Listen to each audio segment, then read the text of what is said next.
Hi అండి అందరికీ. అందరూ ఎలా ఉన్నారు? అందరూ బాగున్నారు కదా? ఏంటి రాగానే ఏదో కర్రీ చూపిస్తుంది, స్టవ్ మీద వేడివేడిగా పొగలు కొక్కుతూ గుమగుమలాడుతూ కలర్ఫుల్గా కనిపిస్తుంది అని చూస్తున్నారు కదా. హా అండి, సండే వచ్చిందంటే మన ఇంట్లో నాన్ వెజ్ పండగ.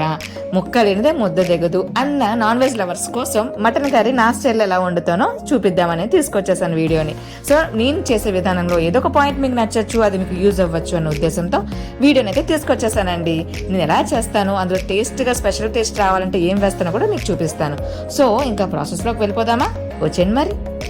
ఫస్ట్ కర్రీ ప్రిపేర్ చేసుకునే ముందు ఒక మసాలా పేస్ట్ని అయితే మనం ప్రిపేర్ చేసుకోవాలి. దానికి ఏమేమి కావాలనేది మీకు చూపిస్తున్నాను, చూసేయండి. ఇదే దానికి స్పెషల్ టేస్ట్ అనమాట.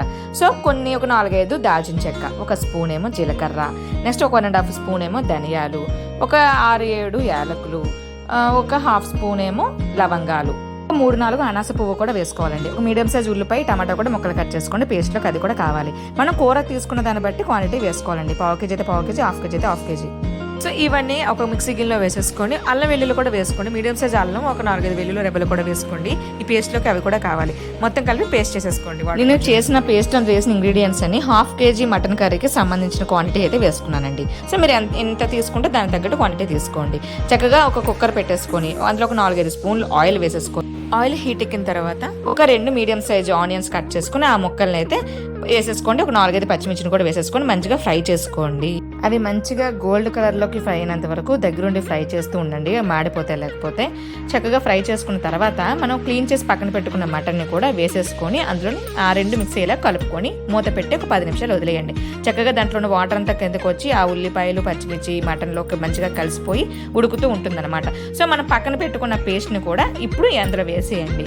అంటే ఎంత చేసుకున్నామో ఆ చెప్పాను కదా, కర్రీకి తగ్గ క్వాంటిటీ మనం ఆల్రెడీ పేస్ట్ చేసుకుంటాం కాబట్టి పేస్ట్ అంతా అందులో వేసేసుకొని ఉప్పు, కారం, పసుపు కూడా ఇప్పుడే వేసేసుకొని అందులో ఒక స్పూన్ ధనియా పౌడర్ కూడా వేయండి. ఇప్పుడే వేయండి, మంచి టేస్ట్ అయితే వస్తుంది ధనియాల పౌడర్ వల్ల.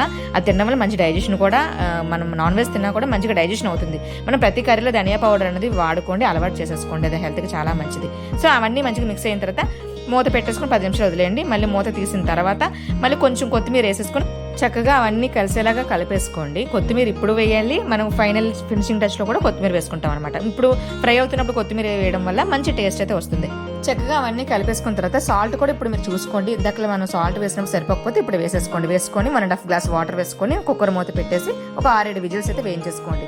విజిల్స్ అయిపోయిన తర్వాత మూత తీసేసి మళ్ళీ ఒకసారి కలిపేసుకొని మనకి ఇంకా కొంచెం గ్రేవీ కావాలనుకుంటే వాటర్ వేసుకోండి. వేసుకొని మూత పెట్టి ఒక 2-3 నిమిషాలు కొంచెం ఉడకనివ్వండి. అది ఉడికిన తర్వాత ప్లేట్ పైన ఒక పీస్ మటన్ ముక్కని తీసుకొని గరిటతో ప్రెస్ చేసి చూడండి. అది కట్ అయితే ఉడికిపోయినట్టు అనమాట. కట్ అవ్వలేదు అనుకోండి, కొంచెం ఒక 2-3 నిమిషాలు ఉడకనివ్వండి.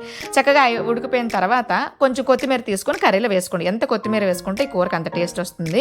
చక్కగా కొత్తిమీర వేసిన తర్వాత స్టవ్ ని ఆఫ్ చేసేసుకొని ఒక బాక్స్ లోకి కర్రీని తీసేసుకోండి. అంతేనండి, మన టేస్టీ మటన్ కర్రీ రెడీ అయిపోయింది.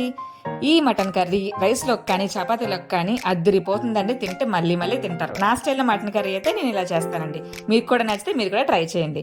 నా వీడియోని లైక్ చేయండి, షేర్ చేయండి, ఛానల్ని సబ్స్క్రైబ్ చేసుకోండి. ఇదండి వీడియో. బాయ్ అండి.